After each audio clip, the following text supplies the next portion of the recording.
Hello, and welcome to Outside the Zeitgeist, an opinion podcast presented by Mook Media. Please be aware that the opinions expressed on this show do not necessarily reflect those of the host platform. Outside the Zeitgeist is funded by people like you, for some reason. And now, here are your hosts, Greg and Charles.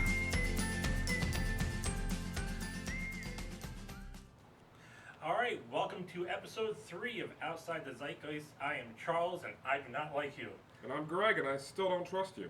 And just so we can get this out of the way at the beginning, make sure to dislike the video and share it with all your friends so that they can come to the video and dislike it too, because we know that's how things work. Absolutely. Dislike, do not subscribe. No, subscribe so you can dislike more. Yes. There you go. Subscribe so you can dislike more and, get all your friends to come and dislike us. Because, Greg, a girl can dream. And just like a girl uses electronics to achieve her dream of finally experiencing an orgasm, I want to use the internet to achieve my dream of being the most disliked person on the planet. Well, my only response is a man can wonder why that woman had to use the machine. It's because the spirit is willing, but the flesh is weak. As is the case with most. Okay, so so I think we got a decent idea of how our format's going to be. So let's start off with the new nightmare fuel. So the first thing I want to talk about is the Cuomo press conference that was a couple days ago. I think I saw this. And I forget who it was, but there was this woman. I think she was a congressman or whatever. Well, anyway, this fucking douchebag gets up there and she's like, "Don't ask what's in the shot, just go and get it." And you know what people were doing? I can't believe they clapped for that. It was the fucking nightmare of my youth all over again. God, I fucking can't stand it. Why don't people want to question things? Well, that might be they're being told not to question things. Yeah. But I just don't understand. I like to question things too much sometimes. Mm. But you still should be asking these kinds of questions. Yeah, I don't want to know what goes in my body, and neither should you. Give me a fucking break. And all these people who are talking about this, they're the ones that complain about, well, why is there goddamn sugar in my food? Why is there corn syrup? Don't ask what's going into your body. Don't ask what's in the food. Just eat it. Fucking asshole. Oh, brother.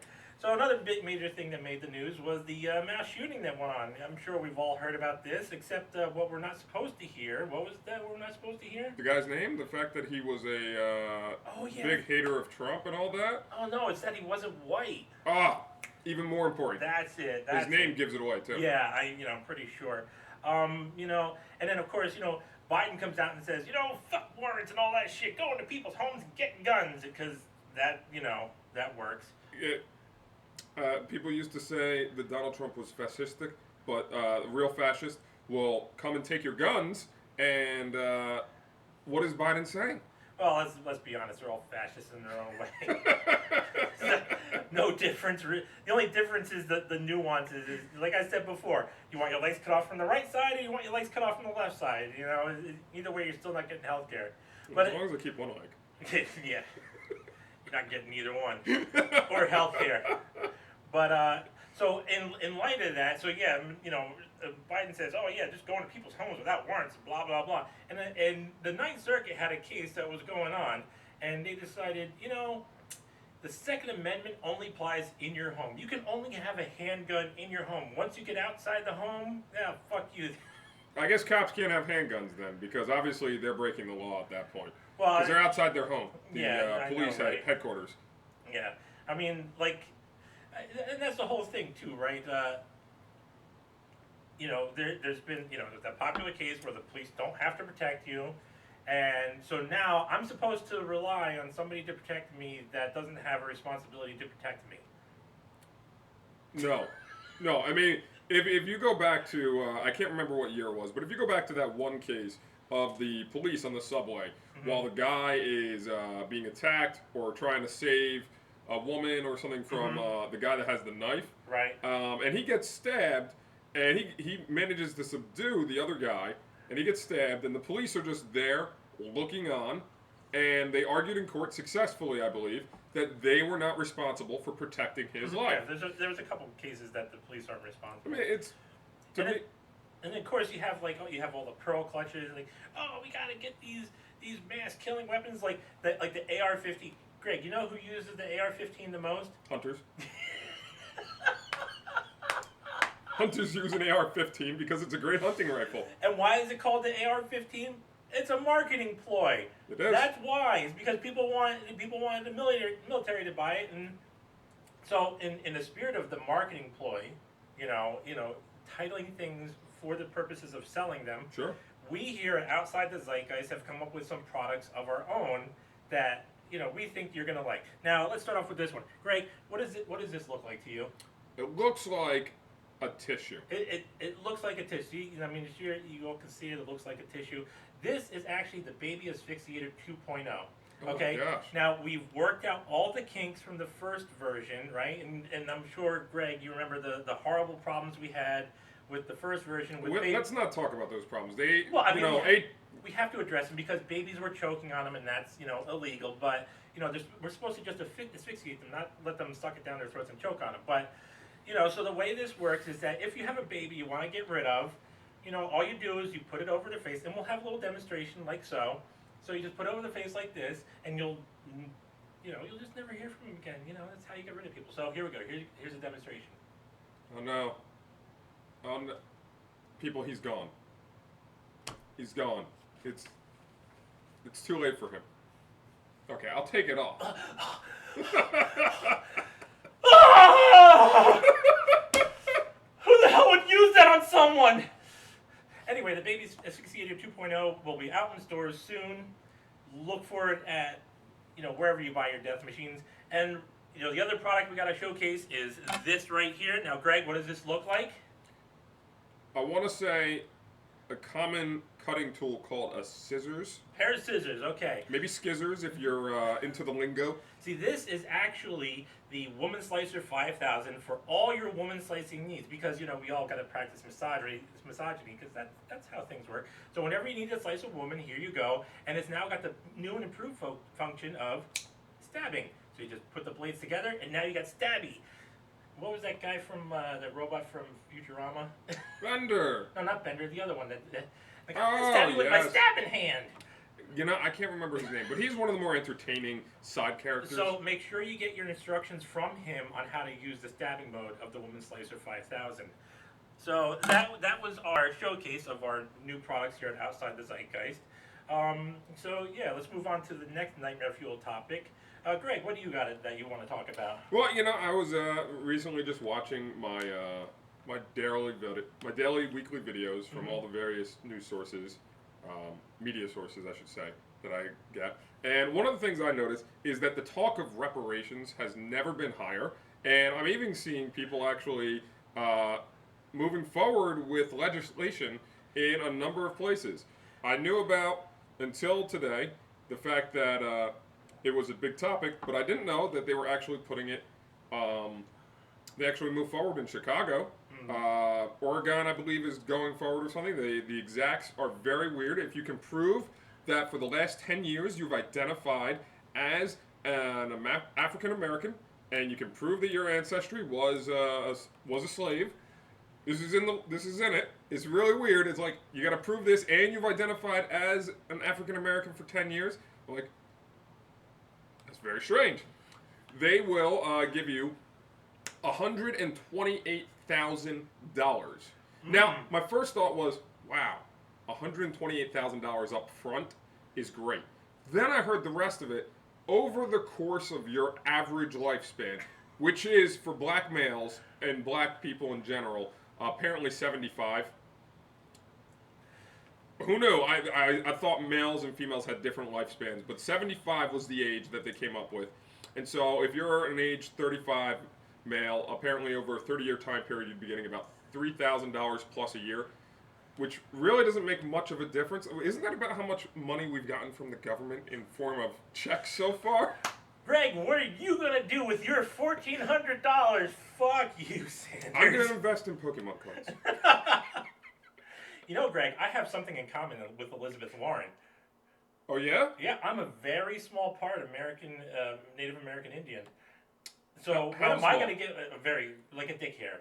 Yeah, so when am I going to get my check for being a very small part Native American? I believe they're still stuck on the swaths of land that were given back to them by the government, so that way they could stay within their communities. I definitely got my firewater. And speaking of which, we forgot to start off. Cheers, Greg. Excellent. But yeah, the whole idea of reparations is give me a fucking break. I mean, listen, shit happens to people, right? Shit happens to societies.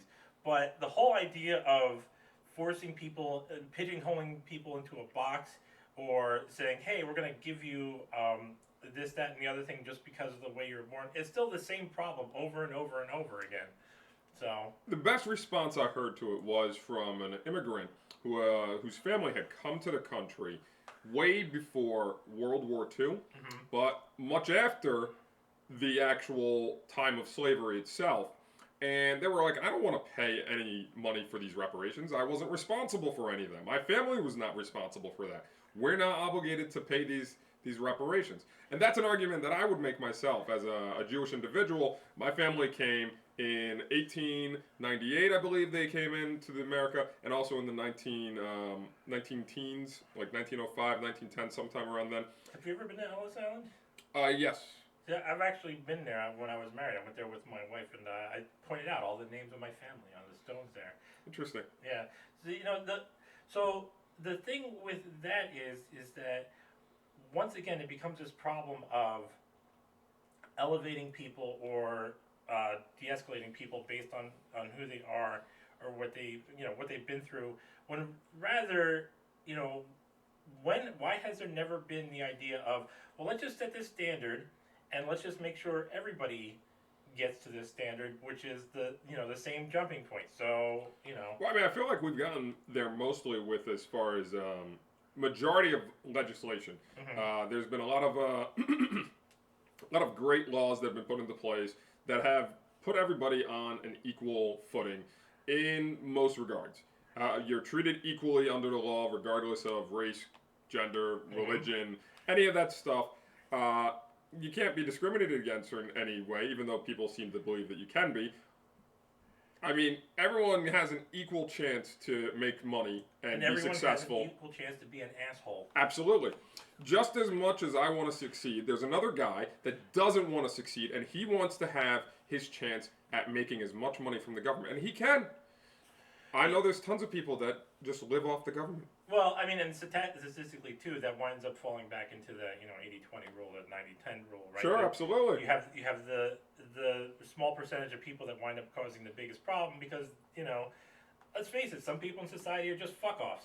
That's those 10% of assholes that are complaining about anything to complain about. But moving on. So, in case you listeners haven't determined, we listen to a bunch of different people and so forth. One thing I've learned is that Scotland has decided that organ harvesting is now opt-out. I'm sorry. Yeah. Organ harvesting was... Organ donation, sorry.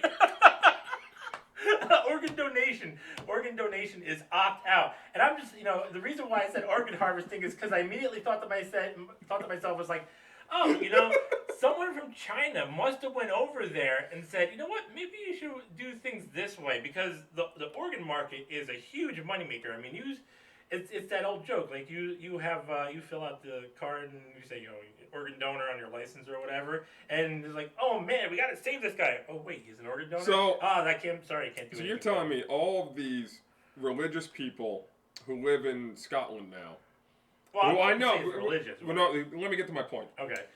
Because I know from a standpoint, at least from a Jewish standpoint, you're not allowed to have tattoos. You're not allowed to make. You're not allowed to really mutilate your body or anything like that.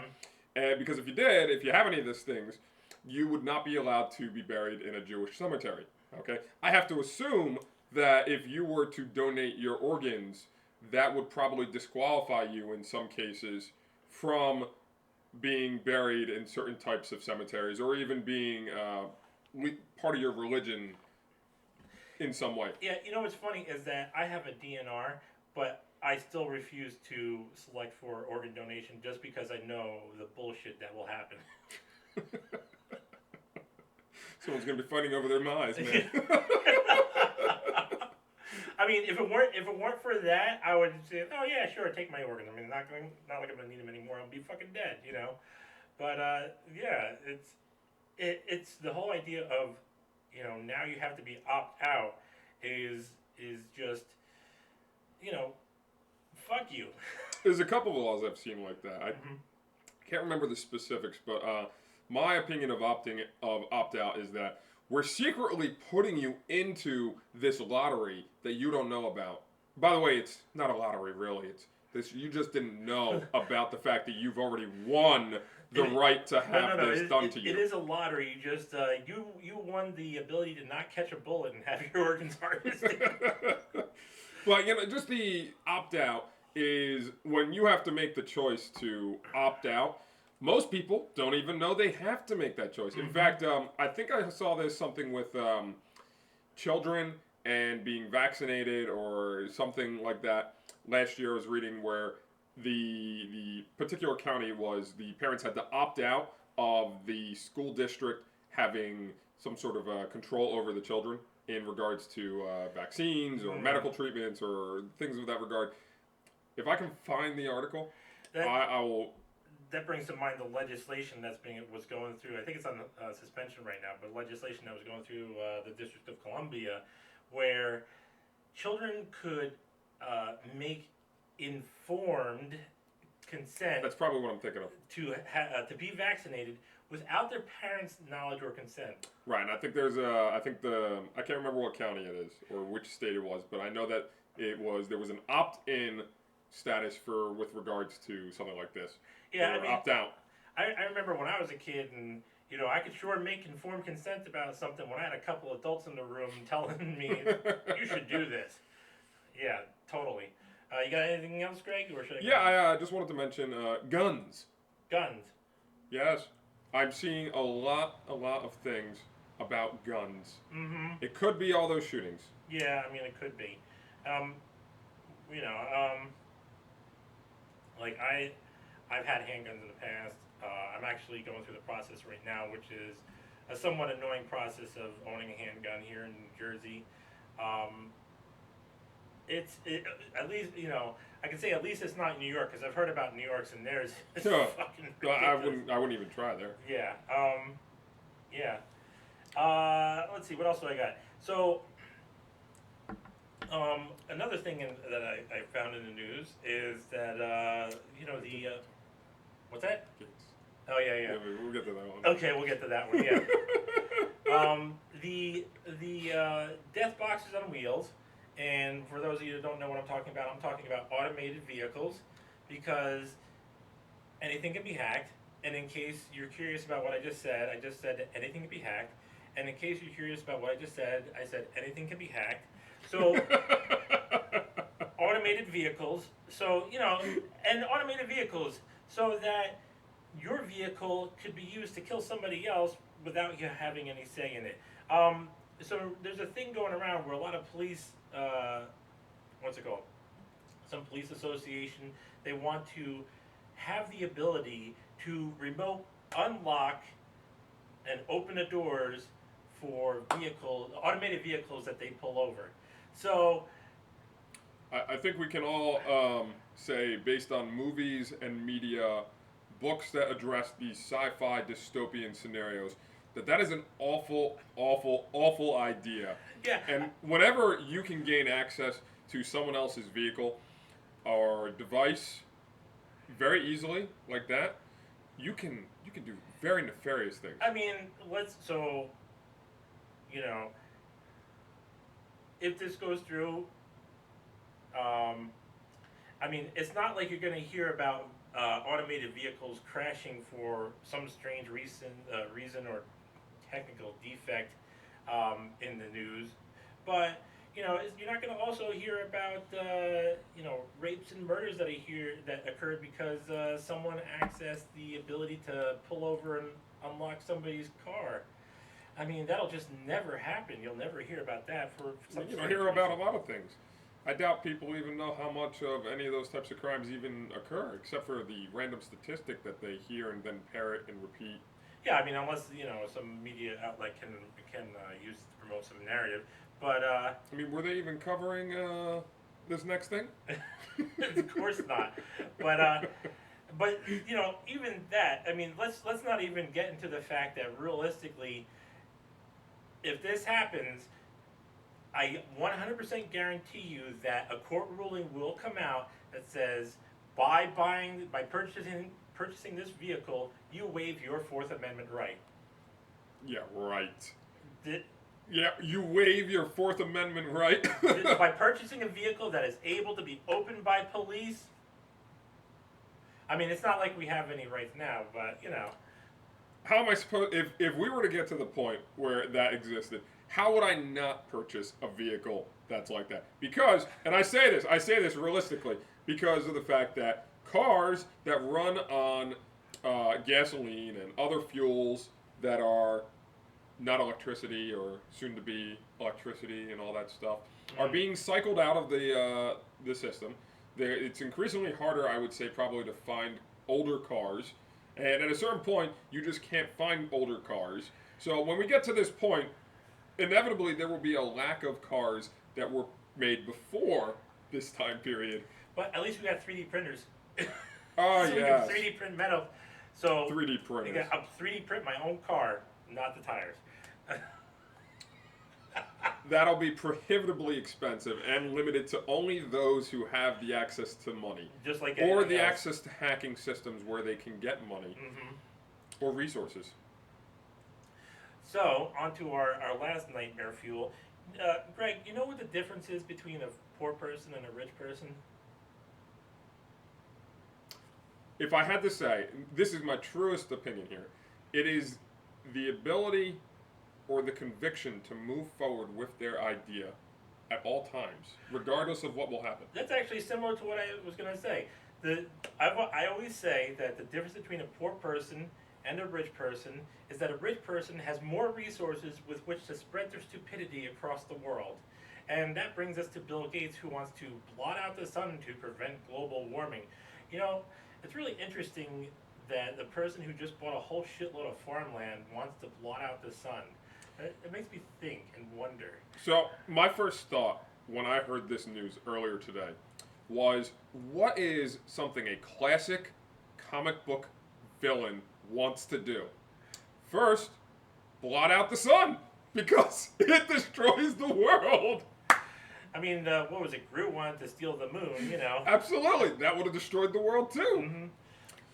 There's so many things that Bill Gates has been doing recently and over the time period that he's been alive that are just villainous in nature. Mm-hmm. I can't help but thinking, are we really that blind? Have we really missed the fact that Bill Gates is now a supervillain? I'm going to go back to my statement of 150 million people voting for Trump and Biden. I mean, if you don't know Lex Luthor, just look him up. But Bill Gates is basically Lex Luthor at this point. In a much lesser capacity, because he's not nearly as smart as Lex Luthor. He's not using nuclear missiles to sink part of California into the ocean. Not yet, he's not. Not yet, yeah, operative word, yet. So that ends, unless you got anything else? No, I think that's good. So that ends our recent nightmare fuel that we've discovered. And now we're going to get into the topic at hand, which is board games. Because, who doesn't love board games? I enjoy board games. Not boring games, but board games. And that's actually how Greg and I met. We met through a board gaming group. And I'll actually let Greg start off with this. What do you want to talk about with regards to board games? What I want to talk about with regards to board games is mechanics and why I always feel drawn to playing games with particular mechanics. Because the mechanics that are in board games are also there in video games, but video games have the advantage of being able to automate mechanics, make everything like just a click of a button, and sometimes you don't even think about the things that are happening in a video game as you're playing with it. You're not even thinking about how does this do this, and you'll miss the back end rather, I should say, of what goes into creating the video games. Whereas with a board game, at least for me, I can see Oh, that's very interesting. And the mechanics are just right there in your face because you have to know the mechanics. And as And you remember play, the mechanics. yes, and remember the mechanics. And as you play a lot of board games, as I've done and Charles has done, you really start to focus on, wow, this board mechanic is just like the mechanic from another game that I've played, but they've given it a little twist, or they've changed the way it works to fit with the theme of the game that we're currently playing. Yeah, I mean, and that's one. It also winds up at the same time being one of the harder things about board games is that when you yourself have to do the actual end of round maintenance and everything, and Sure. it's like, oh, I got to remember to do this, and then it makes for really interesting game experiences. It's like, oh fuck, I forgot, we got to change this, and then you decide, okay, do we all take back Timmy this, or do we change things? That's why I like learning a lot of games. I think I've played at least 300 different board games at this point, most of which I've forgotten because they were just junk. Because it much like with any genre or industry of any kind, there is a lot of really good stuff, but there's even a lot more junk that just keeps filling up the field. And right now we are in the golden age of board games. Never have I ever seen more variety, more ingenuity, more interesting board games in general. That completely blow out those 90 board games that you always know out of the water. So, now one thing when it comes to gaming, and we talk about gaming and the rating and so forth, and we have BGG and whatnot, and that brings to mind a very interesting discussion about this whole idea of a single linear metric, right? So when we talk about like YouTube, or YouTube has a thumbs up or thumbs down. Facebook has that also. Twitter only has the like a post, and you can retweet a post, Sure. or you can comment and so forth. But board games in general tend to be more dynamic with that, or than that. And at least BGG has in addition to the how much you like a game, the complexity, right? Because there can be games that can be lighter games, there can be games that are more difficult games, and and we have this issue where that I like to call complexity Uluru. So if you don't know, Uluru is it's the kind of mountain, not really mountain, but it's a giant plateau in Australia, and so you have games of very low complexity and they're not really good, but then you get to a certain point where it just gets up to this point of where it's a good game based on the complexity, and then you get too high and then it just becomes not a good game because it's got too much complexity and death by 50 billion fucking fiddles. And so you have this kind of sweet spot that's on the plateau, and of course, just like Uluru itself, that plateau gets littered with a bunch of crap. By all the visitors and people, and it's not I want to innately bash people that want to get into the hobby and so forth, because they're just people that want to create something and try to bring something to the table, but there are those that even are established names that just drop a bunch of crap because they know it'll sell. Sure. So. And so the idea that I'm kind of getting at here is the whole idea of the linear scale of like to dislike, the 1 to 10 scale, just based on whether or not you like it. Because the thing is that in a board game, and really you can say this about video games as well, is that there is much more to look at than just how much you like it. So in board games, you can talk about the interactivity, and BGG does list the different mechanics that are used, which is another good thing. But like how well mechanics are combined and so forth. And so that, and for me, when it comes to gaming, I like to revisit older mechanics, and I like to revisit games that just do the same simple basic mechanics, just so that I can analyze them and look at them and kind of get an idea of them from a different light. As well as many people, most people like to look at games and say, oh, let's see how this combines this and that and the other thing. So, what is one of your favorite mechanics? That is a good question. What is one of my favorite mechanics? Well, I will say that one of my top 10 games still of all time, which I know is going to drive a lot of people crazy, is Catan. Because, yeah, see, there you go. But now, with a caveat to that, is that I only really like Catan with the Cities and Knights expansion. See, Which, that's not really. I mean, that is Catan, but at that point, I would say it is a variant of Catan that changes a fundamental portion of the game, such that it is now a new game, but it's based around all the mechanics of Catan. so, I mean, the whole idea really becomes is what do you go for board games? What do you go to board games for? I mean, for me, as I've said before, I'm a misanthrope, Greg. I don't like you. It's alright, I don't trust you. So, but you know, I do enjoy on occasion the social interactivity, and that's where for me board gaming really draws me to is where a game where I can play and be social and trash talk people and without having to be in this immense thought-provoking puzzle. It was like, shut up, I'm taking my turn, you know, that kind of thing. Mm-hmm. I mean, I like to play board games because I like games in general. Mm-hmm. Games are a great way of challenging yourself to see if you can actually do something for one, especially puzzles. That's why I love puzzles. But the second thing is that if you can do it this well, how well can another person? Now you have a metric to measure against, because if you're the only person in the room and you're playing the game, it doesn't matter how good you are. The only thing that matters is, are you beating yourself?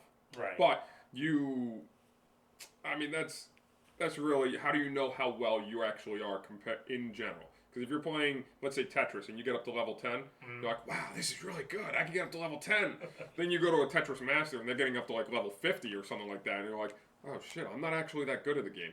So what I like about games is that it lets me challenge other people mentally, and it lets me have that puzzle aspect of, okay, how does the puzzle work this time? Because most games, I find, have generally a very selective way about how you want to play them.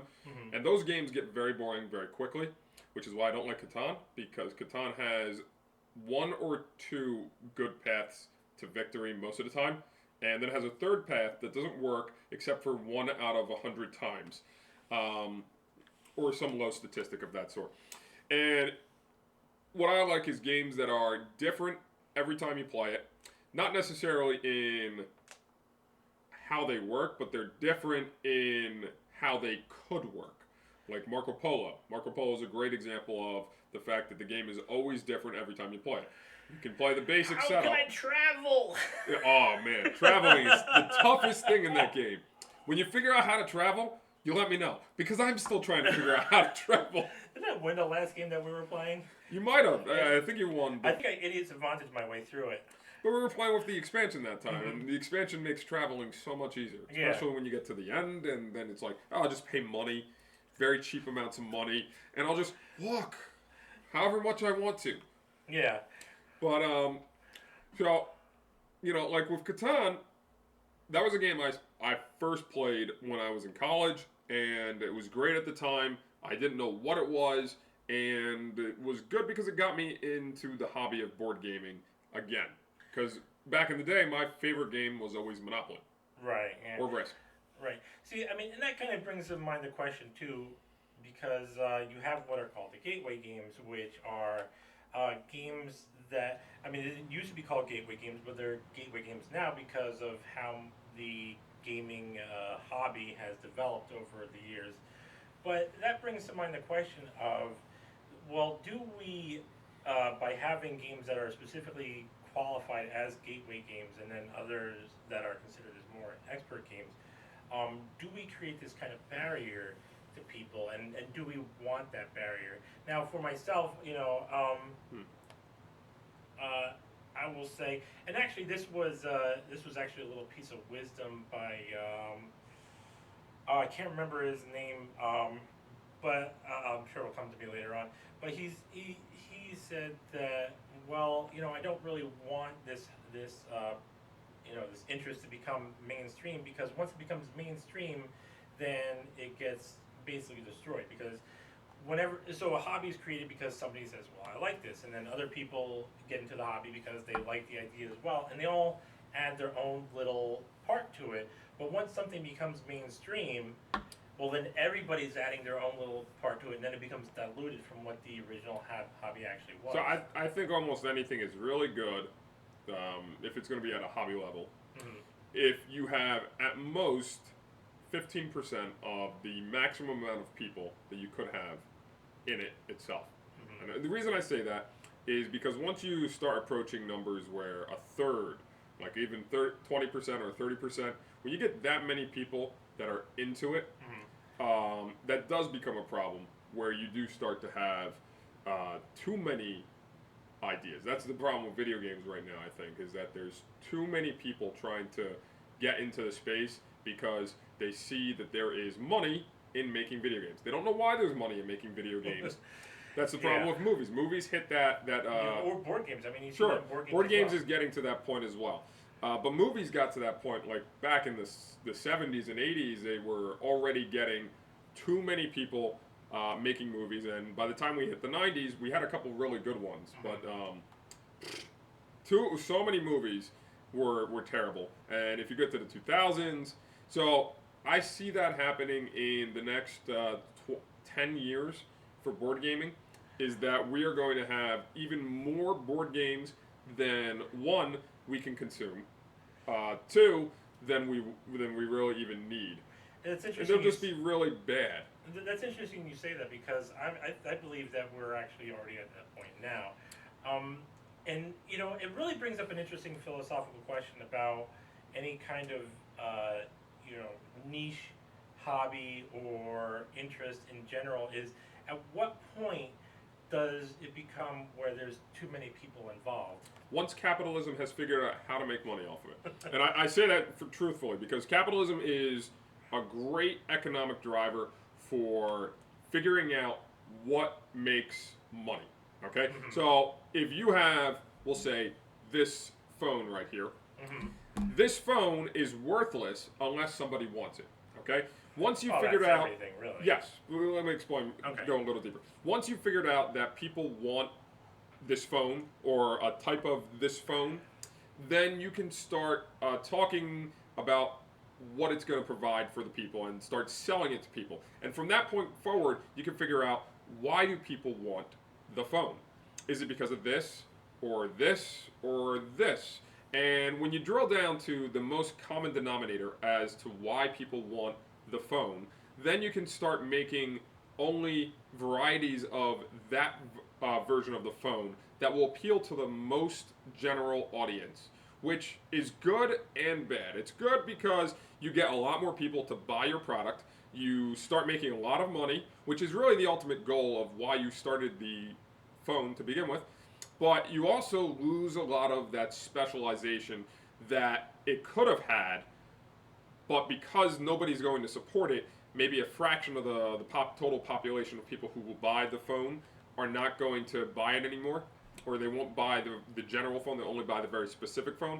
That's not a lot of money. So most often, capitalism drives businesses, at least in my opinion, to find the most common denominators that allow you to sell a phone, and then they start drilling down on how much more specific, rather general, can they be, so that way they can sell the most of a product.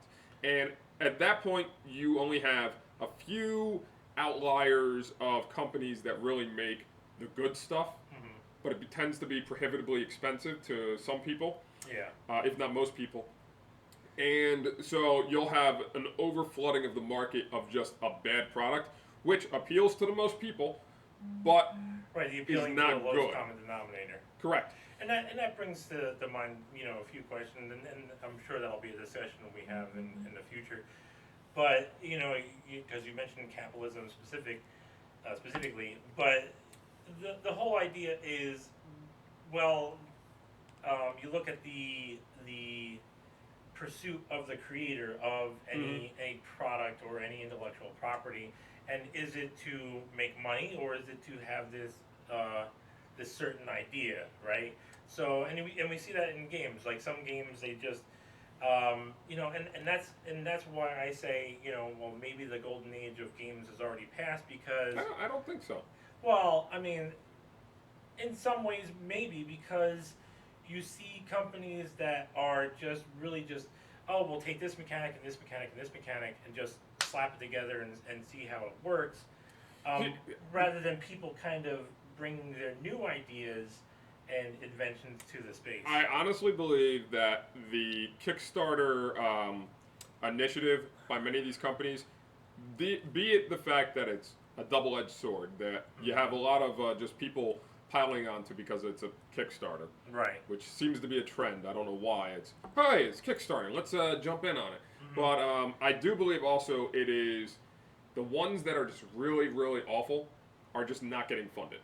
Okay, Right. it's mostly games that are mediocre to really, really good that get funded. Well- And I say that because I've played a number of games that one of our fellow friends has kickstarted, and he's usually really good at making good choices on board games. They're all of them I've played. I've not been disappointed yet. So now that brings up a couple points to mind. So the one point on Kickstarter is that, you know, I pay attention to Kickstarter a lot, and I look what's going on there, and I see a lot of the games that people want to bring. And now I know like Zine and all that is the new hotness. Zine? What's that? What? Zine, like Zine Quest and so forth, and D&D, different campaigns and so forth. That's Okay. like the new hotness on Kickstarter. But I look and I see that you get a decent amount of creators that come to the space, and now it's not that I really want to just bash people. I mean, actually, no, wait. Let me clarify that. I do want to bash people because I love bashing I people. fucking hate you all. So, but you get a lot of people that come to the space and Kickstarter, and now for whatever reason, and maybe no fault of their own, or it may just be lack of due diligence on their part, that don't really understand the current gaming culture, and so they bring these games that are basically the old, you know, like Trouble, Scrabble, and all that. Or not Trouble, but Scrabble, but you know, the old linear round rondel board games like, you know, Monopoly, Parcheesi. You talking about to like a meetup? No, I'm talking about the Kickstarter. Oh, okay. So they'll put on Kickstarters that are just this one giant rondel game, you know, of so forth, and you could, you know, I will look at those and I wonder, I'm like, well, I mean, okay, so maybe this person has something that they're passionate about and they want to create, they want to bring to the space, but at the same time, is this person really doing a service to the board gaming space by being a part of the culture, right? Is you know, and I'll go back to the whole thing about the things being a niche group versus the mainstream. Is this person trying to just be the whole mainstream idea, trying to get into the niche group, or does this person really want to be part of that niche group, right? You understand what I'm saying? I get what you're saying. Okay.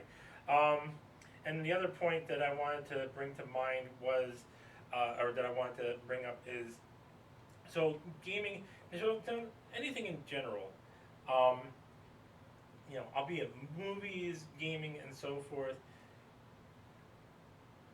And I'll go to a deeper philosophical idea on this. So I have an aversion to always pursuing happiness, right? And That's life, man.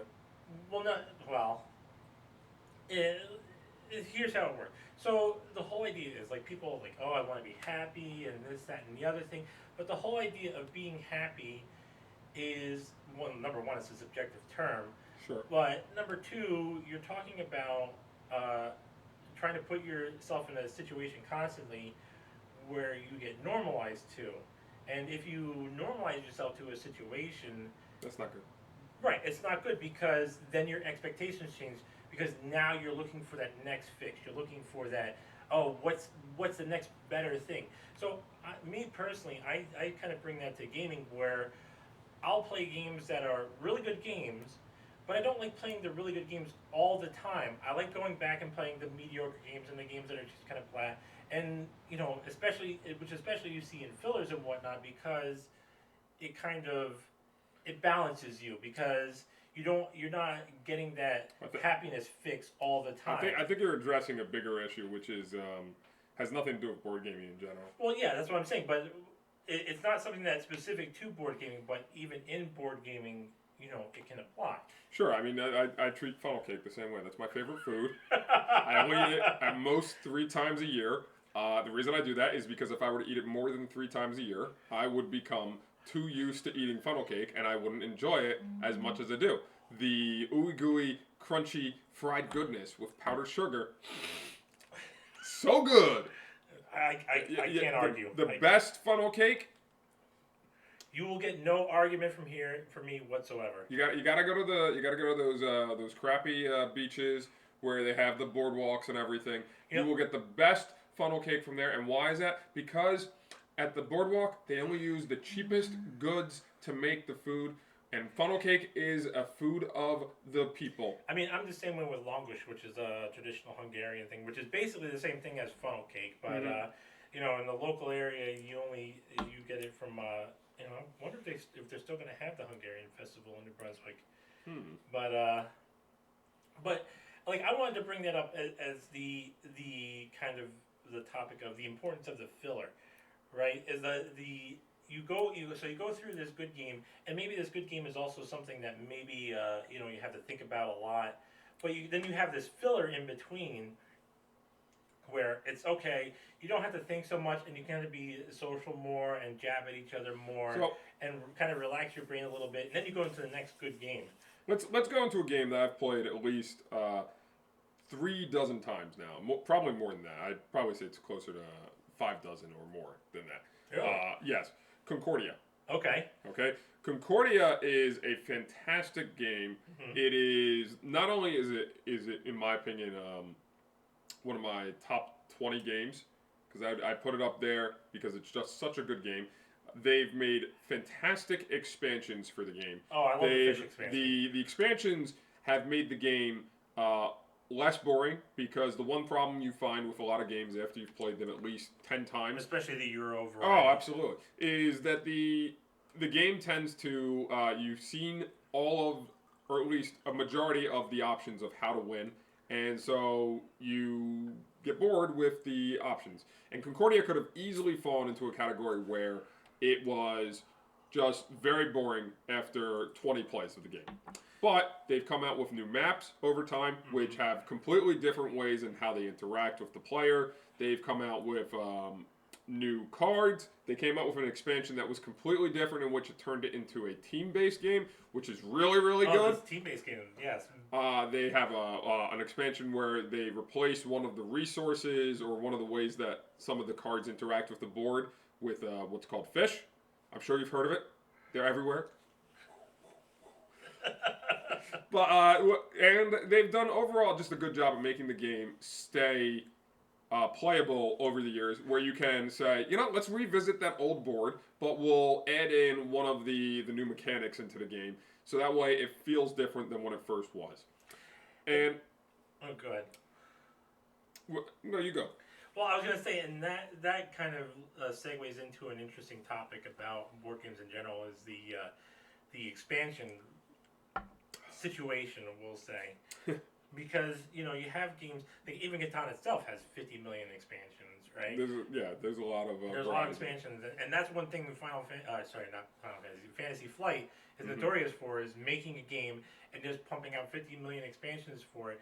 And that brings to mind the question of, well, are expansions beneficial or not? Because if you add expansions, then you're getting closer to that death by 50 million fucking fiddles, but at the same time, it allows a person to enjoy the same experience that they already enjoyed. I really think that depends very heavily on what the intention of the game was to begin with. For example, with video games, when they launch a video game, they already have pre-planned 4 or 5 expansions for the AAA games. Yeah. That's what I'm talking about in this day and age. They already have pre-planned 4 or 5 different expansions for the game. Especially one of the games I enjoyed a lot 2 years ago, Borderlands 3. Borderlands 3, immediately upon launch, they already had 4 expansions ready to go. You got the pass with it, and if you didn't buy the pass then they rammed the money stick up your ass the next time you go back in. Yeah, that's why I avoid and so that really pisses me off in the long run, is that video game manufacturers, software developers, whatever you want to call them, they have gotten to the point where, we know we're going to get more money out of the person up front if we also offer them this season pass, as they're calling it now, to just get all the DLC whenever we release it, when we release it, if we release it. It's that kind of post-production thing. income. And that also bothers me because if you were to go back to the 90s and look at the cost of the average video game has not gone down in price. In fact, it has gone up in price. I remember buying Super Nintendo games and then 64 games, and the cost of the game was $50. Why was it $50? I don't know. Arbitrary price that they needed to sell some number of copies to make their money on. If I buy a game today, it is still $50. It is still $60 even for the same game. And these games have a lot more work put into them, but the value that you're getting out of the games is sometimes less than those games that they put more effort into back then. So that brings to mind an interesting question, and this is something I've addressed with people before.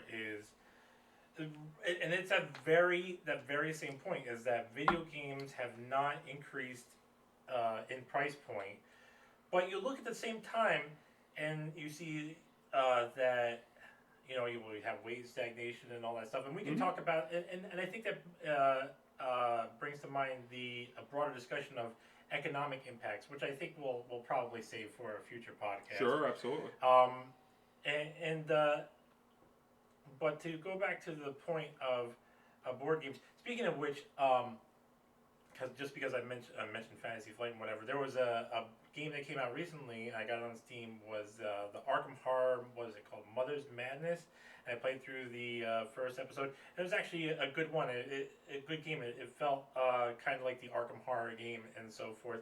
But, at the same time, in the board gaming space, for those of you that don't know, Asmodee has been kind of gobbling up other companies, and you really have to worry whenever one company starts gobbling up other companies as to what's going to go on in that particular space in general. But at the same time, too, I think it's pretty interesting because how you and I kind of approach board games from a different perspective, where you focus on the puzzle aspect, and now, I enjoy puzzles as much. I mean, you can see the puzzles over there. Sure, absolutely. I love, my favorite thing are the 3D, the Bejeweled or Becrystaled puzzles or whatever. Those are my favorite things. Those are great puzzles. PopCap. PopCap. With those types of games. Oh no, I was talking about the hand things, the actual puzzles you can put together that are. Oh, 3D. those. Well, you said Bejeweled in those. Yeah, I said Bejeweled, but I meant Becrystaled, which is Becrystaled is like this line of puzzles that are like form these 3D objects. Sure. And I love those. I've always loved puzzles as a kid, and it's really interesting because you approach board games from the perspective of, I want a puzzle, I want something to try and figure out, I want something to try and solve. Whereas I approach board games as like, hey, I just want to kind of hang out with people and bullshit with them and so forth. Man, I want to do that too. Yeah. So, but it's weird though because, well, I wouldn't say weird, but it's interesting because our priorities aren't aligned in that, but we still and we still can get along and still can get together for the most part. I mean, we'll say, I'll go ahead and say that Saturday was a disaster. But I will admit that I was in a bad mood, and I was a crab ass that day also. Okay. And fair enough. And I will admit that I like to complain, but I only like complain. I only like to complain when I find it funny. So anybody else that bitches about my complaining, when he finds it funny, and not when I find it funny. I don't give a shit if anybody else finds what I say funny. Fuck it, the rest of the people. But when I find something funny, that's when I'm saying, what did I say? Oh, I should have masturbated longer. Of course. But that's the one thing I wanted to kind of point out is how, like, you and I approach the hobby of board gaming from a different perspective, where somehow, I use this as a social outlet. Being a misanthrope, and by the way, I hate you, Greg. No worries. I still don't trust you. Yeah, that's fine. I use this as a kind of social outlet, where you, on the other hand, use it as a more kind of challenge yourself and, in some ways challenge other people aspect to Absolutely. it. So. I explicitly love to use it to challenge other people. It's if I couldn't challenge people in board games. I'm sure I would challenge them in something else, which is why I like bowling, which is why I like. You like bowling? I love bowling. You know, I used to bowl all the time. Really? Yeah, I actually, I was in like little bullshit leagues and everything like that. But I used to bowl all the time before I got injured in the Navy. And Did you take an arrow to the knee? I did take an arrow to the knee and a dick to the mouth. I mean,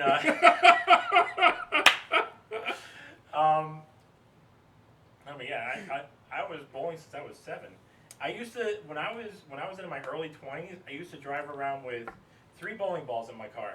My main shot 15-pounder, my heavy 16-pounder, and my trick shot 9-pounder. There you go. So gotta have one under 10 that's a trick shot one. Oh yeah, I mean, I'll brag now because fuck all you people out there. But I used to be able to take the ball and I used to be able to torque it in either direction. So if I had a 10-pin standing, I would throw that 9-pounder on the left-hand side of the lane and torque it clockwise and just hit that 10-pin. Please note that he's saying torque, not twerk. No, the torquing is what I would do after I release the ball.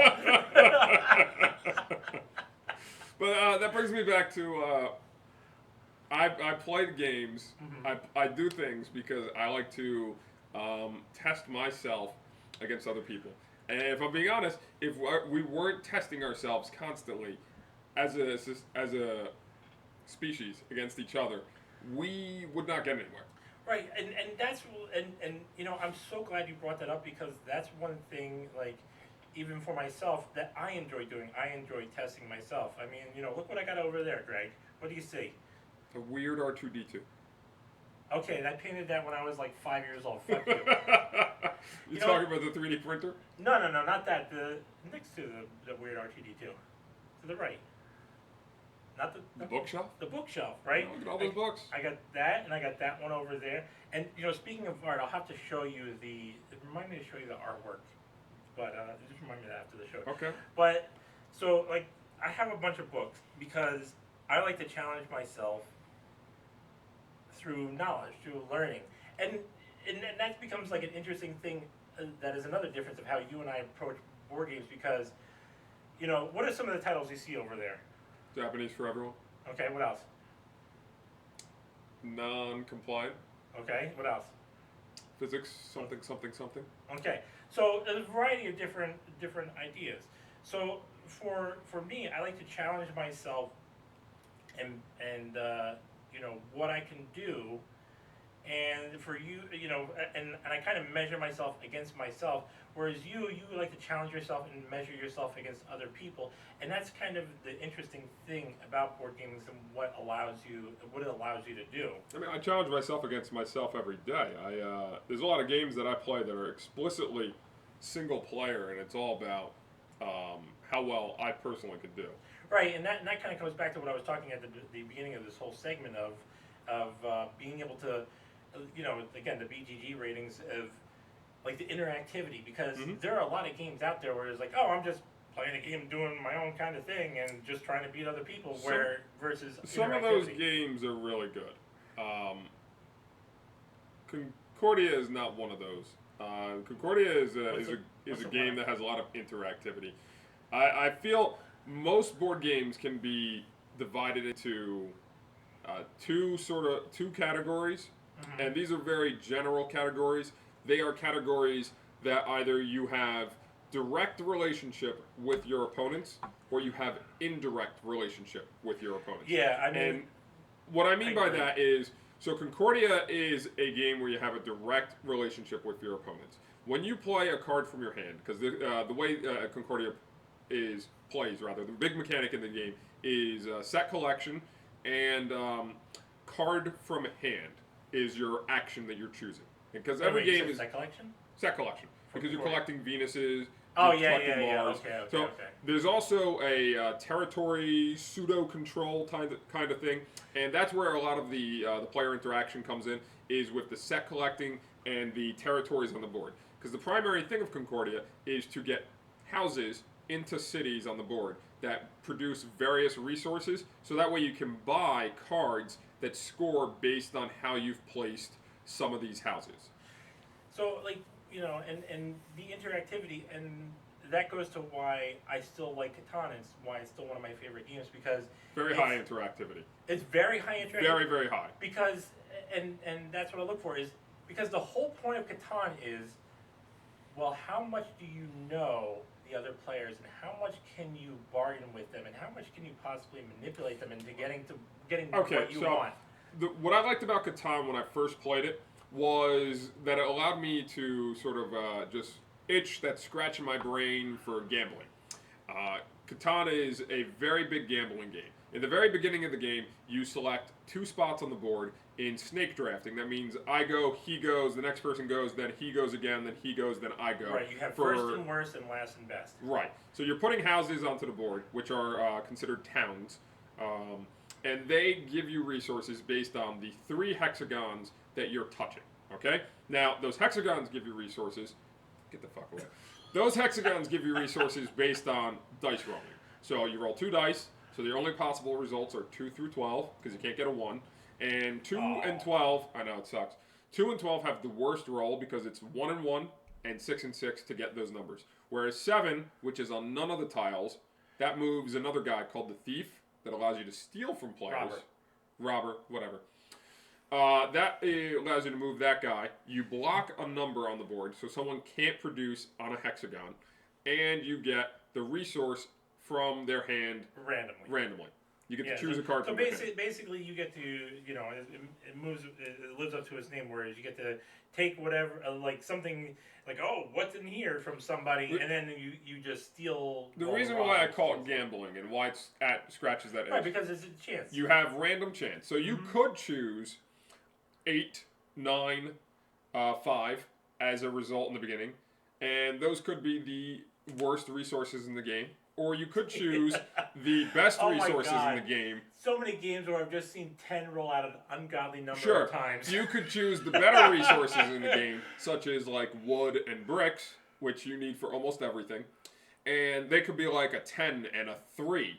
And then you have an 8 that gives you stone, which is important too. And so the 8 rolls 3 times. But for some reason, this game, 3 is your hot number. And so to combat the randomness of the game, you have the ability to establish a house in trade ports, and at any time you can always trade with other players. Or you can trade with the game itself at any time for 4 resources to 1, which is awful. Don't do it unless you're desperate. But that's the randomness in the game. And you're like, how did 12 roll 3 times when we've only rolled 10 times this entire game? 12 came up 3 times, and I didn't jump on it. Fuck you, law of averages. Yes. So that's where Catan is both good, because if you like to gamble and you like rolling dice, it's a great game for that aspect. But at a certain point, you start realizing, 8 and 6 are the most commonly rolled numbers after 7. And if I don't get 8 and 6, most games, I'm probably not going to have as many resources.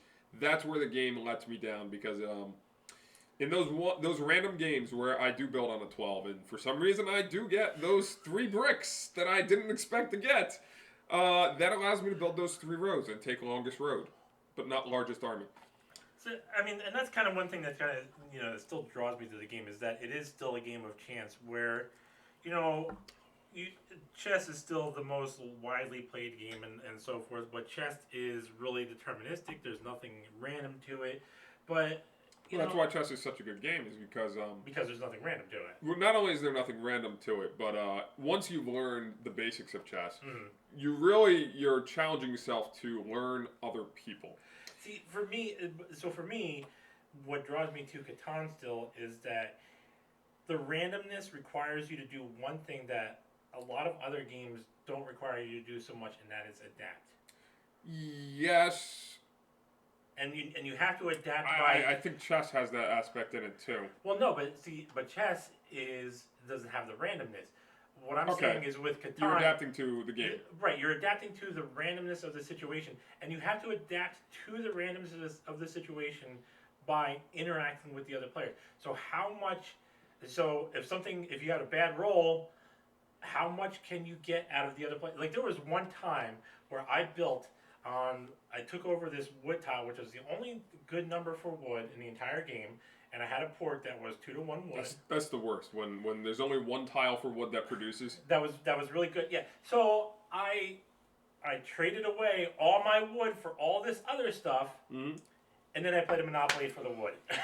Now you see that's a great play in general. If you have Monopoly and you have all of this resource that everybody wants, as soon as you trade away the resources, you Monopoly right up, because Monopoly gives you all the resources in everyone's hand into your hand. The only problem is you better spend all those resources, because if the next guy that goes rolls a 7, half your resources are gone if you have more than 7 cards in your hand. I'm pretty sure I built 2 cities that. I mean, I will burn resources just to get rid of them if I have more than 7 in my hand. 4 wood, but I only need 1 to build a road. No, I'll get rid of all 4 wood and I'll make myself a development card. So when it comes to like categorizing games, because you were talking about like interactivity, indirect interactivity. Like me, I'm very well. I mean, you yourself, you're a very analytical person. Yep.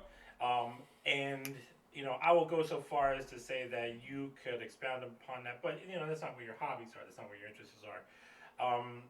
But for me, my background is in more scientific fields and whatnot. So I'm more analytical and breaking things down into categories and so forth. So like you see the system I have for my games over there. Sure. I used to have a different system. I think it's a nightmare, but it works. I used to actually have a different system where I would label games based on their mechanics, and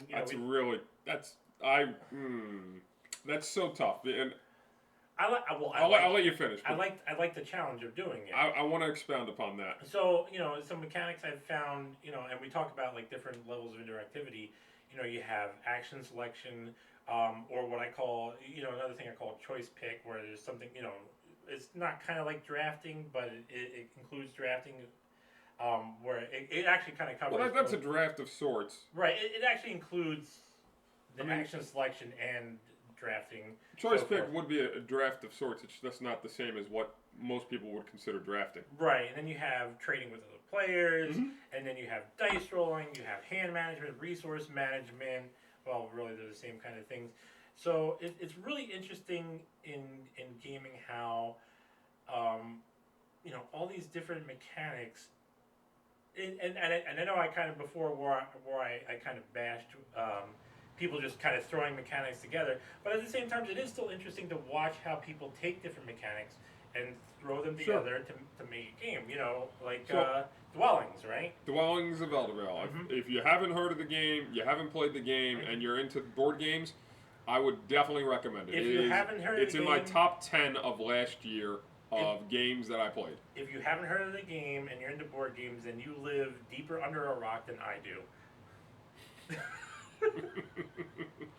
So, Catan already combines a number of really good mechanics. The 3 main mechanics in Catan is area control, because you're controlling just by placing your house down. I wouldn't say so much area control. No, it's definitely area. Well, I would say it's more of a choice pick with the area. No. Because it's who builds the settlement. Area control comes in a couple varieties. This is a variety of area to control, not where you have the most guys. Subtle.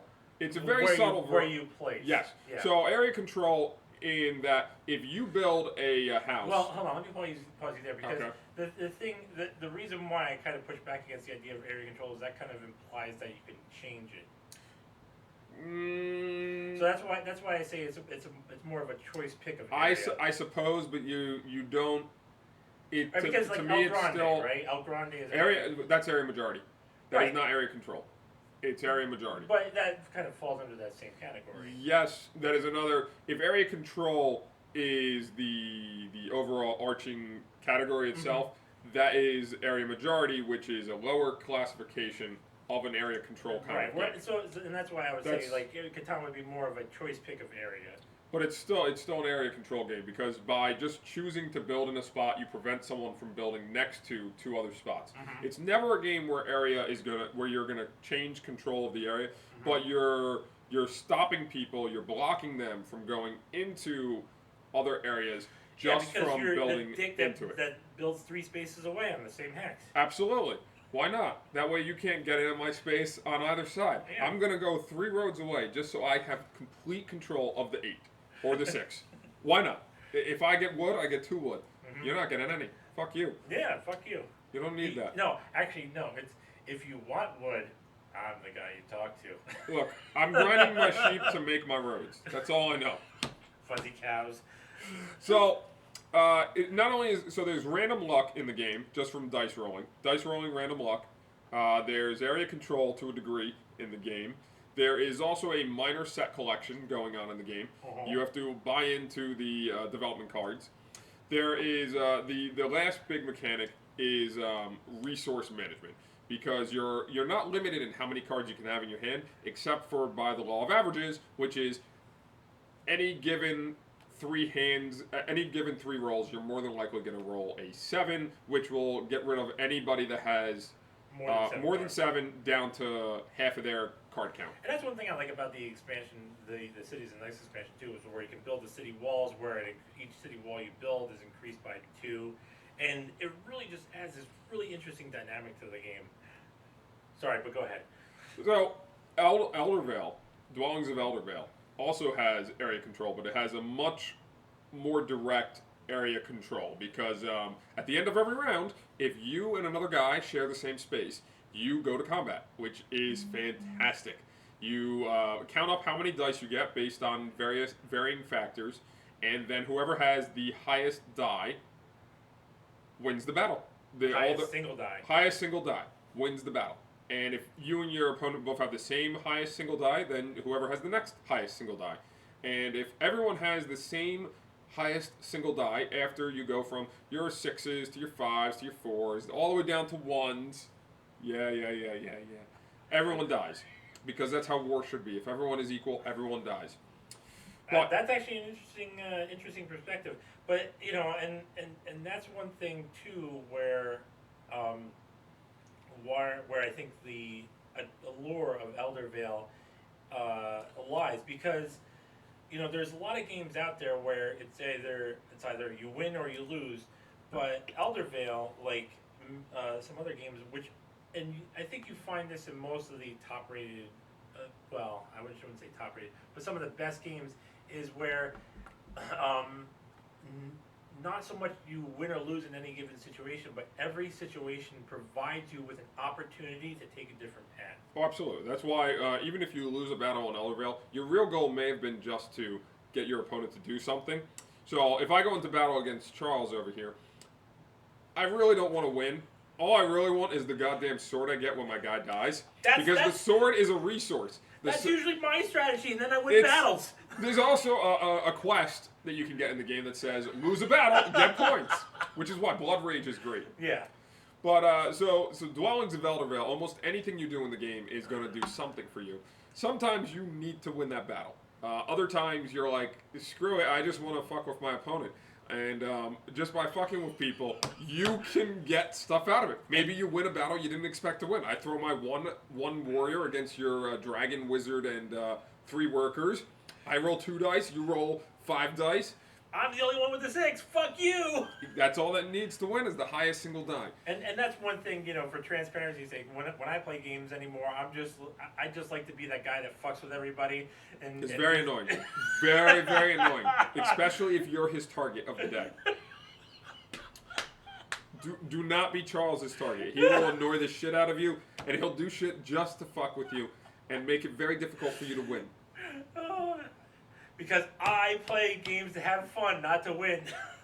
Yes, those are the worst kind of gamers, in my opinion.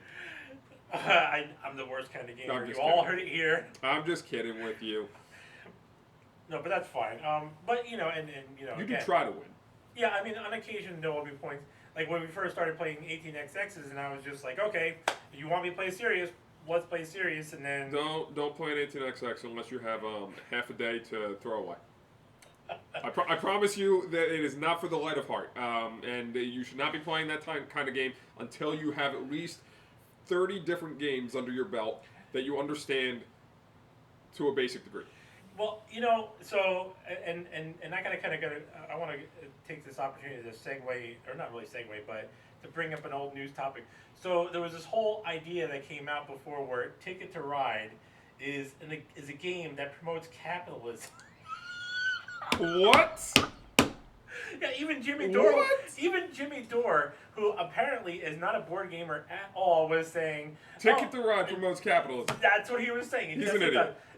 Well, I mean, okay. So I'll be fair to Jimmy Dore. He's not the brightest bulb, and he doesn't pretend to be the brightest bulb. But I do believe he's a person that comes from, he tries to at least be genuine in character. But this was just a point where Anyone who says Ticket to Ride promotes capitalism. I mean, he obviously didn't know what the fuck he was talking about. I mean, we could say an 18XX is something that promotes... Possibly Philadelphia, the Pennsylvania version of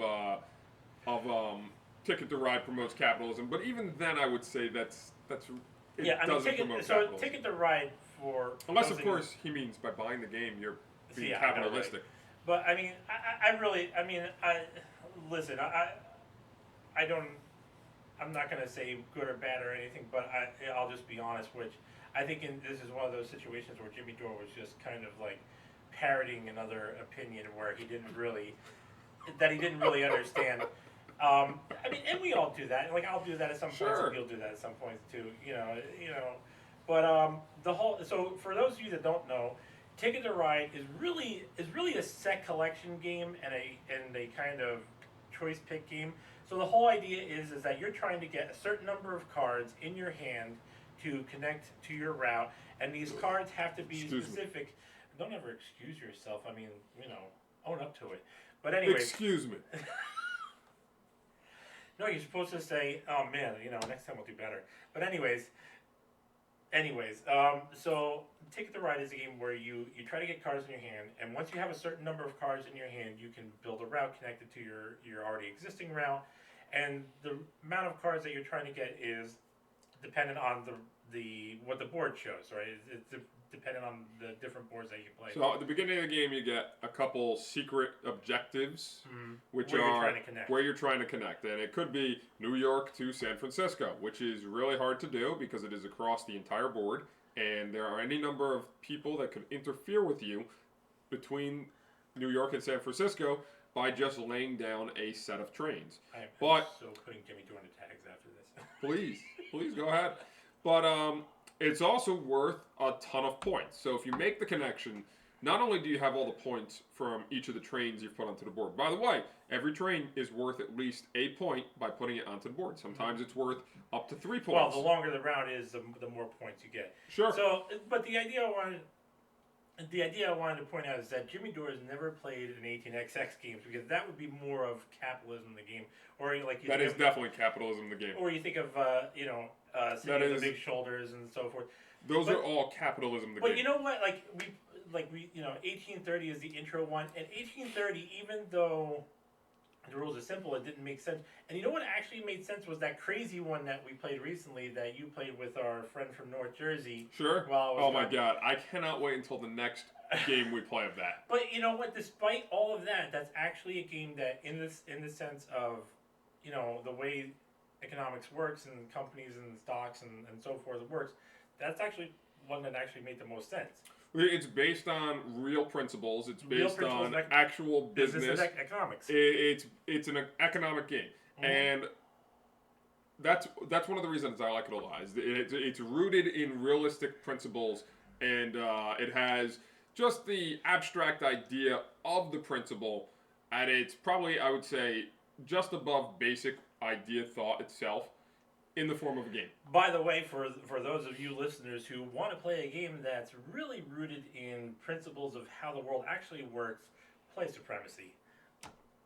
You remember that one? I don't want to. Tell me that was not a game that really does not reflect how the world really works. I cannot say it does or doesn't because we haven't gotten there yet. What do you mean?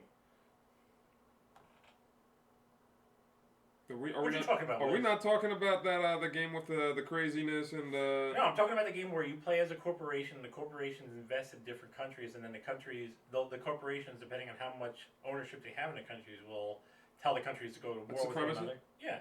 I didn't think that was the name of the game. I thought that was a different game. That was the one that our friend who likes the older women. Sure. Yeah. I thought you were talking about the. I don't know what the other game. What was No, the no. game you brought over? No, that one. It's not one I brought over. It's one that he brought over. Okay. So this is the I game. mean, that's very rude. That's rooted in realistic principles. Yeah, I mean, the whole idea is that that, was a good game. everybody's playing corporations where you're trying to I have the thought most we were playing influence as over. countries. No, you're playing as corporations, and the whole point of your corporation is to have the most influence over countries. Ah. And as having influence over the countries, you can determine who they go to war with. And you know, I was like, oh well, Still a good game. your country that you have influence with has a naval unit in this sea. While you know this country will, and yeah, That so was a really good game. It's a really good game, but at the same time, it really is a parallel for how the world actually works. Everything is a parallel to games, in my opinion. I mean, well, everything can be, yeah, but yeah, I mean, you know, and that actually brings to mind. Have you ever played the game Prison Architect? No. I've watched people play it. But you know what it is, right? So Yes. And actually, you know, we talk about the prison industrial complex and so forth, and I actually talked to somebody. I was like, you know, you want to talk about why the prison system is so screwed up? Just play this video game. Yeah. Yeah. We've packaged broad ideas into video games, and it made it easier for people to digest. And I don't even think they're actually realizing how close to reality these games parallel. And you know, that brings to mind another topic because of like the whole idea of you know, like Marvel and why the X-Men created and the social discussions. There's a lot of really very, very subtle things within Marvel Comics that. Yeah, and I'm talking like older. No, I know. You know, You don't really even see that stuff unless you're looking for it in some cases. And you won't see it in the movies, you know, nowadays. But that's all commercial now. But you know, at the same. But what I was saying is that you know, video games like Prison Architect do what Marvel and Stan Lee used to do about you know they provide the social commentary, or at least these specific games provide the social commentary, which I'm really sad that Paradox bought out Prison Architect, but you know that's another topic. And really, this topic is something too we can talk about another time. Is the whole social commentary that gaming in general can provide. Could. I'm not certain it's necessarily the best vehicle for it. Although saying that, there was a game that someone made based on the Holocaust. Wolfenstein? No. That's a funny game in which you go and kill people. I am talking about. Have you heard of the game where it was a one-play game. You'll never be able to play it again because of the fact that the whole entire thing was I would say more of it was like an art thing. Because people were only given two choices. They were given a choice to advance their train or put someone on the train. Okay? And when someone got to the destination, they won the game. And they had to get the most people there. So you're talking about? Are you talking about a video game? Because no. This is a real physical game. I'll bring it up. Because you see that a lot in video games with like Papers, Please, and so forth. Yeah, Paper Please. That's a really good game. It's really a lot of interesting decisions. And Beholder, and there's actually a game like that with a train where you're transporting passengers. Oh, I can't remember the name of it. I'm sure somebody in the comments. Train board game will make you ponder. Yeah, it's the entire game was just boxcars and windows, and the people who were playing the game didn't know where they were going with these trains. They didn't know why they were going there with these trains. And when someone got to the location, or after everyone got there, it was revealed that everyone was taking people to Auschwitz. Yes. Nailed it. Yes. As a Jew, Greg, how do you feel about that? About the Holocaust? No, about a game leading people to Auschwitz. I couldn't care less about it. Oh, okay. People do shit about anything all the time. I think it's probably a very educational game that they played. Yeah, I mean that's. I really don't care. People who get offended by those types of things, they need to look in a mirror. They need to really question why are they offended, what is it that what that person said or the thing did or what they were playing. Man, we're just touching on so many good topics in this episode. These are great topics. Yeah, We'll bring these up in a future episode. But anybody who gets offended by those types of things, they really should take a hard look in the mirror and question, what is my life really about now? You know, and I was actually talking to, people before, and I was saying, I don't consider anyone adult unless I can look on their face and I see one thing: regret. I don't care how old you are. That is, if you don't have any regrets, you have definitely not learned anything. In fact, wise people will be full of regret, and that's how you know they are probably wise, because they have made mistakes, and I encourage people to make mistakes, because mistakes are your greatest tools. I don't know if I would go that far about encouraging people to make mistakes in general. You can't stop yourself. You've already made a mistake. Mistake number one, you're watching this. You're already there. Yes, remember to downvote this video and share it with all your friends so that they can downvote it too. Well, video or audio, depending on whether or not you're pleb or not. We touched on so many topics, but I think we'll end the podcast there. Sure, absolutely. And anything else you want to add to the discussion, Greg? Play board games. You will enjoy one of them that you find out in the wild there. I guarantee there is a board game for everyone. Board games are just very low-class video games. And they're the good thing about board games is they're tactile. Yes, you can feel them. You can, if you didn't know what tactile is. Usually I only like touching myself, but... Ew. But play games. Board games are great, and I think that's about it. I hate you all, but I will give you some advice: is that you won't get anywhere in life unless you challenge yourself against yourself or against other people. That is a very true statement. If your greatest expectation in life is to be where you are today, I promise you will have learned nothing and will go nowhere. Well, and I'll kind of diverge from our topic a little bit. One thing I say about freedom, in general, is that the price of freedom is diligence and vigilance, but the consequence of freedom is complacency. So, with that, we will end the show here, the podcast here, and go back to sleep, fuckers.